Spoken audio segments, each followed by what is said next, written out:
অবসরপ্রাপ্ত শিক্ষকদের কল্যাণ নিশ্চিত করতে প্রতিষ্ঠিত দুটি তহবিলে শিক্ষক শিক্ষিকাগণ প্রতি মাসে যে টাকা জমা দেন, সেই টাকার সঙ্গে সরকারও প্রতিটি অ্যাকাউন্টের বিপরীতে নির্দিষ্ট হারে একটি অ্যামাউন্ট জমা করেন। এর উদ্দেশ্য হলো দীর্ঘ চাকরি জীবন শেষে অবসরে যাওয়ার সময় প্রত্যেক শিক্ষক শিক্ষিকা যাতে একটি ভালো অ্যামাউন্ট হাতে পান। উদ্দেশ্য মহৎ হলেও দুর্ভাগ্যের বিষয় হচ্ছে চাকরি জীবন শেষে অবসরে গিয়ে এই টাকা উত্তোলন করতে শিক্ষক শিক্ষিকাদেরকে নানা ধরনের ভোগান্তি পোহাতে হয়েছে, যার একটি বাস্তব ভিডিও আমরা কিছুক্ষণ আগে দেখেছি। অত্যন্ত দুঃখজনক ভাবে বলতে হয়, এই টাকা উঠাতে গিয়ে, নিজেদের প্রাপ্য টাকা তুলতে গিয়ে তাদেরকে ঘুষ দেওয়ার অলিখিত নিয়মও পালন করতে হয়েছে বা বাধ্য হয়ে করতে হয়েছে। এই বাস্তবতায় আজ আমরা শিক্ষক শিক্ষিকাদের কোন রকম ভোগান্তি ছাড়াই অনলাইনে তাদের প্রাপ্য টাকা যার যার ব্যাংক অ্যাকাউন্টে পাঠিয়ে দিতে সক্ষম হয়েছে। তার জন্য আমি আল্লাহ রাব্বুল আলামিনের দরবারে হাজারো শুকরিয়া আদায় করছি। শিক্ষক সমাজ যারা নীতি নৈতিকতা আর আদর্শের বাণী শিখে লাখো কোটি শিক্ষার্থীদের বড় করে তুলেন, তাদেরকেই যদি ঘুষ দিয়ে টাকা তুলতে হয় কিংবা অফিসে ঘুরে ভোগান্তি পোহাতে হয়, আমি মনে করি সেটি শুধু শিক্ষকদের হয়রানি নয়, বরং জাতি হিসাবে আমাদের হীনতাই প্রকাশ পায়। সম্মানিত উপস্থিতিবৃন্দ, অবসরকালীন সুবিধার টাকা আজ অবসরপ্রাপ্ত শিক্ষক শিক্ষিকাদের অ্যাকাউন্টে যত সহজে পৌঁছে দেওয়া হয়েছে, এই পুরো প্রক্রিয়াটি সম্পূর্ণ করার কাজটি কিন্তু অতটা সহজ ছিল না। কারণ পতিত পরাজিত বিতাড়িত ফ্যাসিবাদী সরকার যেভাবে ব্যাংক, বীমা সহ প্রতিটি সেক্টর থেকে লুটপাট করেছিল, সেই লুটপাটের কবল থেকে অবসরপ্রাপ্ত শিক্ষকদের স্বার্থ রক্ষায় গঠিত উল্লেখিত দুটি তহবিলও রেহাই পায়নি। জাল ইন্ডেক্স তৈরি, লুটপাটের সুযোগ তৈরি করতে শিক্ষকদের কল্যাণ তহবিল থেকে অর্থ দুর্বল ব্যাংকে সরিয়ে নেওয়া এবং প্রযুক্তিগত অবকাঠামোকে ধ্বংস করার মাধ্যমে এই তহবিল দুটিকে প্রায় দেউলিয়া করে ফেলা হয়েছিল।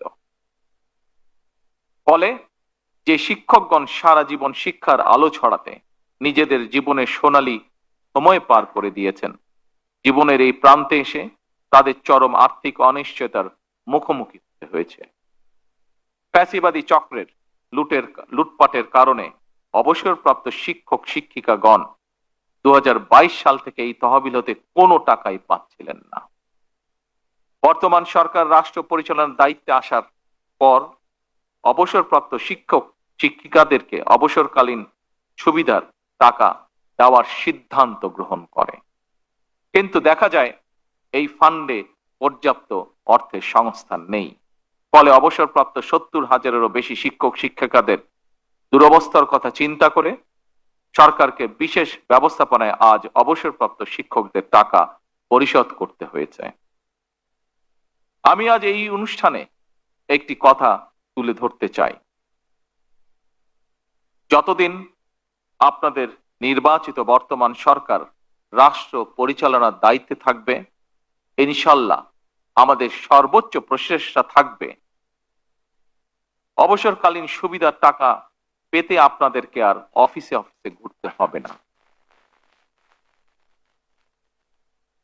আমাদের সর্বোচ্চ চেষ্টা থাকবে ইনশাল্লাহ আর কোনো ভোগান্তি আপনাদেরকে পোহাতে হবে না। এই সংক্রান্ত বিষয় আমাদের সর্বোচ্চ চেষ্টা থাকবে ইনশাল্লাহ আর কোনো মধ্যস্বত্ব ভোগীর যন্ত্রণা এই বিষয়ে আপনাদেরকে ভোগ করতে হবে না ইনশাল্লাহ। আগামী দিনগুলোতে যথাসময়ে অনলাইনে আপনাদের প্রাপ্য টাকা কোনো ভোগান্তি ছাড়াই আপনাদের অ্যাকাউন্টে যাতে পৌঁছে যায়, আমাদের সর্বোচ্চ থাকবে এটি ইনশাআল্লাহ। সম্মানিত শিক্ষক শিক্ষিকা বৃন্দ, বলা হয়ে থাকে শিক্ষকতা হলো একমাত্র পেশা যা অন্য সব পেশা সৃষ্টি করে। আপনারা শিক্ষকতা পেশা থেকে অবসর গ্রহণ করলেও আপনাদের কাছ থেকে শিক্ষা নিয়ে অসংখ্য শিক্ষার্থী নিজেদেরকে নানা পেশায় প্রতিষ্ঠিত করেছে এবং বর্তমানে করছে এবং ভবিষ্যতেও করবে। এখানেই একজন শিক্ষকের সার্থকতা। সুতরাং আপনারা প্রচলিত নিয়মে শিক্ষকতা পেশা থেকে অবসর গ্রহণ করলেও শিক্ষক হিসাবে আপনাদের দায়িত্ব শেষ হয়ে যায়নি। আপনারা এখনো সমাজের শিক্ষক। বাংলাদেশের আহ্বান কালের ধর্মীয়, সামাজিক এবং পারিবারিক মূল্যবোধ প্রতিষ্ঠায় এখনো জনমানসে আপনাদের ভূমিকা সর্বজনগ্রাহ্য। সুতরাং আপনারা জীবনের শেষ দিন পর্যন্ত আমাদের চলমান এই সমাজে আলোকবর্তিকা হিসেবে ভূমিকা রাখবেন ইনশাআল্লাহ।